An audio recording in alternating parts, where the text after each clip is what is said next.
Bhojpuri cinema से राजनीति में एंट्री लेने वाले बीजेपी सांसद मनोज तिवारी के घर हाल ही में दूसरी बार किलकारी गूंजी है। मनोज तिवारी की दूसरी पत्नी सुरभि ने एक प्यारी सी बेटी को जन्म दिया है। साल 2012 में पहली पत्नी रानी से तलाक होने के 8 साल बाद उन्होंने दूसरी शादी की थी।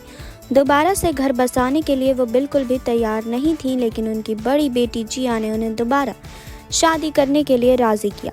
मनोज तिवारी अब अपनी बड़ी बेटी से मिलने के लिए बेसब्री से इंतजार कर रहे हैं।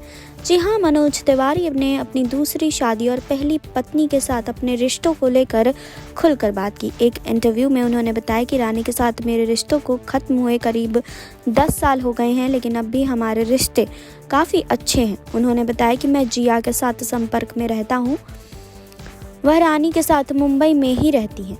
जी हाँ, इस दौरान उन्होंने अपनी दूसरी पत्नी सुरभि के बारे में खुलकर बात की। उन्होंने बताया कि सुरभि और मैंने लॉकडाउन के दौरान अप्रैल में शादी की। वह मेरे प्रशासनिक काम को देखती है। दरअसल वह एक गायिका हैं और उन्होंने मेरे साथ एक संगीत वीडियो में गाना गाया है। मनोज तिवारी ने इस बातचीत में आगे कहा कि मेरी बेटी जिया ने सुरभि के साथ रिश्ते को लेकर जिद की और कहा कि हम दोनों को शादी कर लेनी चाहिए।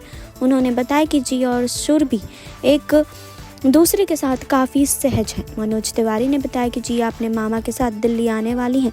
उन्होंने कहा कि हमारे बीच कोई कड़वाहट नहीं है, हम एक दूसरे के साथ बिल्कुल ठीक हैं। उन्होंने बताया कि मैं बहुत तनाव में था जब मैं 2010 में रानी से उसके आगरा पर अलग हो गया। ज़िंदगी तब बहुत अजीब सी हो गई थी। जी हाँ, तो आपको क्या कहना है इस पर हमें कमेंट बॉक्स में बताइए। बाकी और खबरों के लिए जुड़े रहिए हमारे साथ। नेक्स्ट 9 भोजपुरिया से सुरभि की रिपोर्ट।